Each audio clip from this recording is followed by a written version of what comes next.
Praise the Lord. പ്രിയ സഹോദരങ്ങളെ, ഇന്നലെ കുമ്പസാരമൊക്കെ നന്നായിരുന്നു കേട്ടോ. നിങ്ങൾ ഫാസ്റ്റിംഗ് എടുത്തും ജപമാല ചൊല്ലിയും കുരിശിൻ്റെ വഴിയൊക്കെ ചൊല്ലി പ്രാർത്ഥിച്ചതിന് പ്രത്യേകമായിട്ട് നന്ദി പറയുന്നു. പരിശുദ്ധ അമ്മയ്ക്ക് പ്രതിഷ്ഠിതമായ ദിനമാണ്. ശക്തമായിട്ട് അമ്മയോട് ചേർന്ന് നമുക്ക് പ്രാർത്ഥിക്കാം. ഇന്ന് നമ്മൾ ധ്യാനിക്കുന്നത് സഭാപ്രസംഗൻ്റെ പുസ്തകത്തിൽ 10:18 അവിടെ വചനം പറയാണ്, ഉടമസ്ഥൻ അശ്രദ്ധനായാൽ മേൽക്കൂര ഇടിഞ്ഞു വീഴും. എന്നിട്ട് പറയാണ്, അടുത്ത് പറയാണ്, അവൻ അലസനായാൽ പുര ചോരും. അതായത് നമ്മുടെ എല്ലാ ജീവിത മേഖലകളിലും ഏതൊക്കെ മേഖലയിൽ അലസത വന്നോ പ്രിയ സഹോദരങ്ങളെ, മേൽക്കൂര ഇടിഞ്ഞു വീഴും. ഇനി അലസത വന്നു കഴിഞ്ഞാൽ അടുത്തതാണ് പുര ചോരും.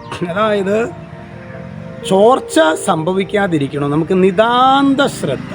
അതുകൊണ്ടല്ലേ മൂലപാപങ്ങളിൽ ഒന്നായിട്ട് അലസതയെ പറയാൻ കാരണം എന്തുവാ? കാരണം നമ്മുടെ മുഴുവൻ ജീവിതത്തെയും അവൻ നശിപ്പിച്ചു കളയും. ഭൗതികമായ ജീവിതത്തെ മാത്രമൊന്നുമല്ല, ഒരു വ്യക്തിയുടെ ജീവിതത്തിൽ അലസത വന്നു കഴിഞ്ഞാൽ, അച്ഛനറിയാം പ്രിയ സഹോദരങ്ങളെ, കഴിഞ്ഞ നാളുകളിൽ അതിശക്തമായ ദൈവാനുഭവമുള്ള അനേകർ തകർന്ന് തരിപ്പണായിട്ടുണ്ടെങ്കിൽ ഒറ്റ കാര്യമുള്ളൂ, ജീവിതത്തിൽ പുലർത്തിയ അലസത.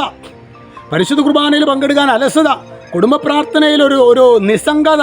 പ്രിയ സഹോദരങ്ങളെ, മതി കുടുംബം കുട്ടിച്ചോറാവാനായിട്ട്. അതുകൊണ്ട് ഇന്ന് നമ്മുടെ കുടുംബം കുട്ടിച്ചോറായിക്കൊണ്ടിരിക്കുന്ന, സ്വസ്ഥത നഷ്ടപ്പെട്ട അവസ്ഥയിലാണെങ്കിൽ കുടുംബനാഥ, മകനെ, മകളെ, നിന്റെ ജീവിതത്തിലെ ഈ അലസത എന്ന തിന്മ എത്രമാത്രം വേരോട്ടം പ്രാപിച്ചിട്ടുണ്ട് എന്ന് ഓരോ മകനും മകളും ആത്മശോധന ചെയ്യണമെന്ന് സ്വർഗ്ഗം ആഗ്രഹിക്കുന്നുണ്ട് കേട്ടോ. അപ്പോൾ ഈ വചനം ഒന്ന് കാണാപാഠം പഠിക്കുന്നത് നന്നായിരിക്കുണ്ടോ.